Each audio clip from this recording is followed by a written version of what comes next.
이슈라고 해서 말인데, 바이든 정부의 어떤 생각이 좀 읽히는 것 같아요. 이쯤 되니까. 네, 여러분 안녕하세요, 백준수입니다. 오늘도 또 한 주가 마무리가 됐습니다. 뉴스도 많고 이슈도 많은 장세라서 여러분들 많이 힘드실 텐데, 그래도 다행히 생각보다는 이제 이번 주는 증시가 잘 견뎌준 것 같아서 일단 다행히 마감을 한 것 같다 싶은 생각이 듭니다.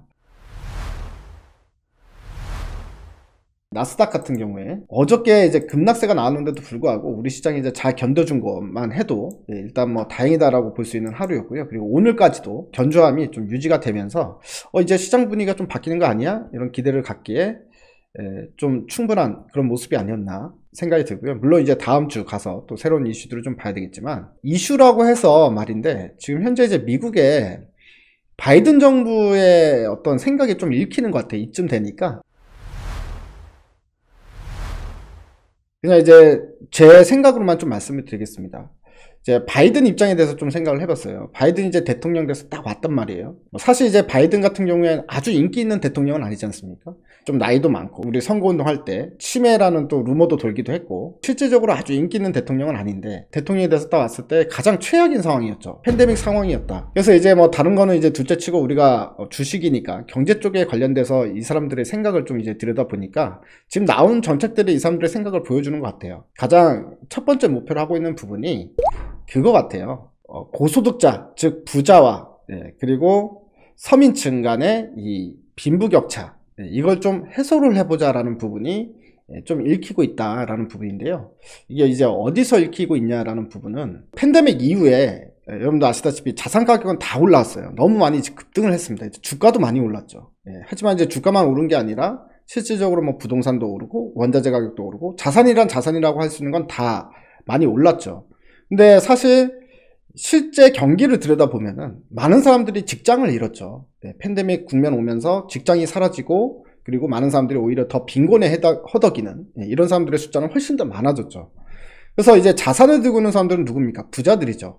부자들은 오히려 돈을 더 많이 버는 거야. 그러다 보니까 최근에 이제 자산 가격하고 실물 가격의 괴리가 너무 많이 커지다라는 부분이, 결국에 부자들은 좀 끌어내리고, 그리고 바닥에 있는 서민들, 빈곤층은 좀 끌어올리자라는 어떤 이제 그런 정책을 통해서 어느 정도의 이 균형을 좀 맞추려고 하는 거 아니냐라는 게 보여지죠. 왜냐면 최근에 그 1.9조 달러 부양안을 실시를 했죠. 실시를 했는데, 실질적으로 그거 한지 얼마 되지도 않았잖아요. 끝난 지 얼마 되지도 않았는데, 부양안 하자마자 바로 3조 달러 인프라 투자안을 들고 나옵니다.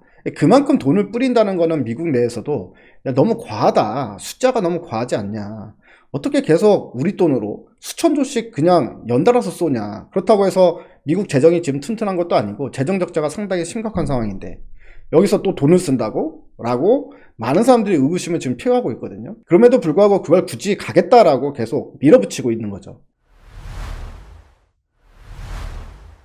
그 부분은 뭐냐면, 인프라나 경기부양책, 그러니까 뭐 1.9조 달러 경기부양책이나 그 다음에 3조 달러 인프라의 실시의 목적은 결국엔 이 빈곤층을 끌어올리겠다, 서민층을 끌어올리겠다 라는 부분이죠. 결국에는 이제 당연히 인프라 투자를 하면 단기적으로 일자리가 상당히 크게 증가하는 효과가 나타나기 때문에 사람들의 이 실업 문제를 어느 정도 해소를 할 수 있을 것이다. 그런데 돈이 없잖아요.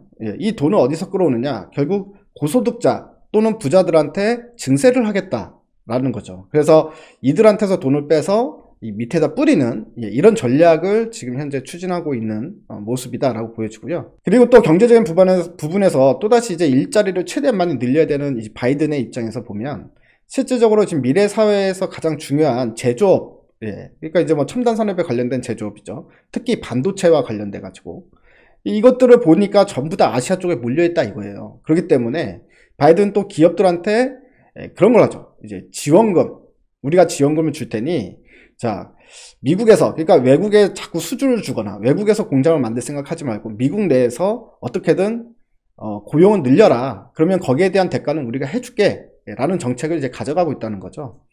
그 부분이 최근에 갑자기 뜬금없이 인텔이 우리가 파운더리 할 거예요 라고 선언한 가장 큰 이유가 되지 않았냐. 이거는 모종의 뭔가 이야기가 있지 않냐. 받을 게 있으니까 수백조를 투자해가지고 또 파운더리를 시작하겠다라고 얘기하는 거 아닙니까? 파운더리를 일단 했다가 접은 게 인텔인데, 그런데도 불구하고 파운더리를 다시 하겠다라고 이제 선언을 했다라는 부분은 이게 어느 정도의 혜택은 충분히 바라고 이제 시작을 했다라고 볼 수가 있습니다. 문제는 이 인텔이 파운더리 진출한다라고 했을 때 실제적으로 삼성전자에게는 악재로 작용하죠. 지금 뭐 2강 구도, TSMC와 삼성전자 2강 구도에서 인텔이 끼어드는 거기 때문에 실질적으로 이제 삼성전자도 피해를 볼 수밖에 없는 거 아니냐라는 우려감이 시장에 나온 건 사실인데요. 문제는 미국 내에서 인텔을 팔아라라는 리포트가 나오고 있다는 거죠. 특히나 이제 골드만삭스에서 인텔 주식 팔아라. 한마디로 파운더리 진출을 상당히 부정적으로 보고 있다는 부분인데, 이 속내가 또 되게 궁금하지 않습니까? 도대체 왜 인텔의 파운더리 사업 진출을 부정적으로 보고 있는지 오늘 기사가 나온 게 있는데요. 그걸 보면서 한번 이야기를 나눠보겠습니다. 보시면 파운드리 삼성 TSMC의 선전포관 인텔 주가가 떨어진 이유라는 내용의 기사가 있는데, 여기서 이제 기사가 상당히 좀 길게 잘 나왔는데요. 요걸 이제 읽어보면서 대충 내용을 좀 파악할 수 있을 것 같아요. 보면 골드만삭스 인텔 주식 팔아라 라고 이야기를 하죠. 그러니까 인텔이 발표 후에 시장에서 의구심이 나오고 있다는 거예요. 그러니까 어떤 의구심이냐, 결국에 이제 200억 달러 약 22조를 들여서 애리조나주 반도체 제조 공장 2곳을 짓고 2016년 진출 후에 2년 만에 접은 파운드리 사업에 대대적인 투자를 하겠다고 발표를 한 건데, 인텔이 돌아왔다라는 선언은 시장을 놀라게 하긴 했지만 이후 반응이 상당히 엇갈리고 있다라는 소식이죠. 일단 대규모 투자가 단기적으로 현금 흐름을 옥죄할 수 있는 데다가 주요 파운드리 고객사들이 인텔의 경쟁사라는 점이 회의론의 핵심이다 라는 부분입니다. 그러니까 한마디로 이번에 그 인텔이 공장 세우는데 200억 달러를 쓰게 되면 기존에 이제 투자하기로 한 거랑 그거 합쳐가지고 현금 흐름이 상당히 위태로워질 수 있다, 부담이 된다라는 부분이고요. 두 번째는 뭐냐면 인텔이 파운드리 사업 진출을 한다고 해서 경쟁자들이 인텔한테 파운드리를 맡기겠냐 과연, 이라는 이해상충 부분이 이제 걸고 넘어질 수 있습니다. 사실 지금 삼성전자 같은 경우도 그런 이야기가 나오거든요. TSMC 같은 경우에야 그냥 파운더리만 하지만 삼성 같은 경우에는 본인들이 다 하니까 이것저것 다 하는 회사이기 때문에 결과적으로 삼성이 기술을 뺏어갈까봐, 자기네 기술을 도용할 수 있기 때문에 그런 부분도 삼성 영업에 상당히 좀 약점이다 라는 이야기가 안 그래도 나왔거든요. 하물며 삼성이 그런데 인텔 같은 경우는 더 심하죠.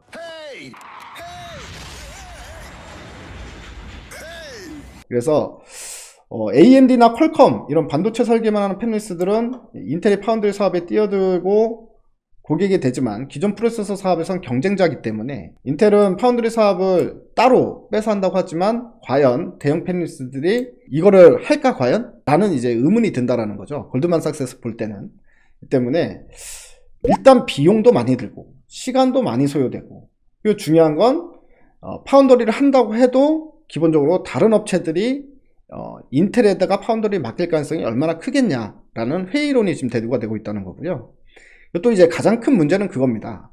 결국에 인텔이 지금 현재 최고치로 할 수 있는 게 7나노까지, 지금 현재의 기술력은 7나노까지인데 지금 TSMC와 삼성전자는 5나노를 하고 있잖아요. 게다가 5나노로 끝나는 게 아니라 지금 다음에 3나노로 준비 중에 있는데, 결과적으로 2, 3년 후에 인텔이 파운더리를 이제 생산 공정을 다 마무리하고 실제로 파운드리 공장을 돌릴 때, 그때 이제 인텔이 과연 3나노까지도 갈 수 있는 정도의 기술력이 있느냐라는 부분도 일단은 의구심이 든다라는 부분이 이제 가장 큰 요인이다라고 볼 수가 있습니다. 이뿐만이 아니라 CT에서도 언급을 하는데요. CT에서는 뭐라고 얘기를 했느냐, 성공할 가능성이 거의 없다고 본다라고 평가를 하고 있습니다. 인텔에게는 이 사업을 경영하고 사업 관행들을 바꿀 파운드리 베테랑들이 여러 명 필요한데 이런 준비도 안 돼 있다. 이렇게 이야기를 하고요. 그 다음에 이게 이제 낙관하는 시각도 있다. 낙관적으로 보는 시각도 한번 읽어보죠. 미국 내 생산이 지정학적으로 이점을 가질 수 있다.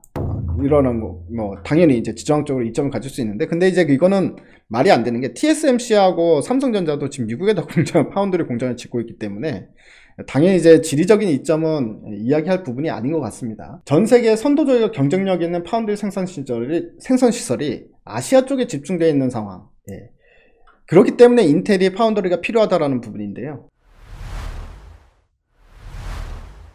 이게 바이든이 원하는 겁니다. 중요 제조업은 왜 아시아에 쏠려 있느냐, 이거를 지금 빨리 우리가 미리 준비하지 않으면 이거는 아시아 쪽의 경쟁력에 밀리게 된다라는 이런 위기의식도 어느 정도 좀 깔려 있는 것 같아요. 그래서 이제 제가 생각하기로는, 제 내피셜로는 이게 이제 인텔 혼자서 결정한 부분이 아니라, 일단 미국 정부에서 자꾸 인텔을 자꾸 똥침을 넣은 것 같아요. 하자 괜찮아, 우리 도와줄게, 이런 식으로 이제 인텔이 갑자기 파운드리 선언을 하게 된 부분이 아닐까라는 생각을 합니다. 보면 전체적으로 지금 미국에서도 인텔의 파운드리 사업에 대해서 의구심은 상당히 많이 갖고 있는 상황이고, 아직까지는 상당히 긍정적으로 보기보다는 부정적인 인식이 훨씬 더 많은 것 같습니다. 이 부정적인 인식이 많다는 건 당장의 삼성전자 입장에서는 상당히 긍정적으로 볼 수 있는 부분인데요. 지금 현재는 어쨌든 불확실성이 갑자기 확 생긴 부분이기 때문에, 파운드리 시장 업계에서. 그래서 결과적으로 이제 진행 상황을 좀 봐야 되겠죠. 그리고 어쨌든 심리적인 현상이다라고 보여지는데요. 당장에 인텔이 지금 만들 수 있는 건 아니니까, 뭐 공장 설비하는데도 한 2년 걸릴 거고, 그래서 실제적으로 이제 공장 설비 이후에 그때가 이제 본격적으로 이슈화 될 것 같고요.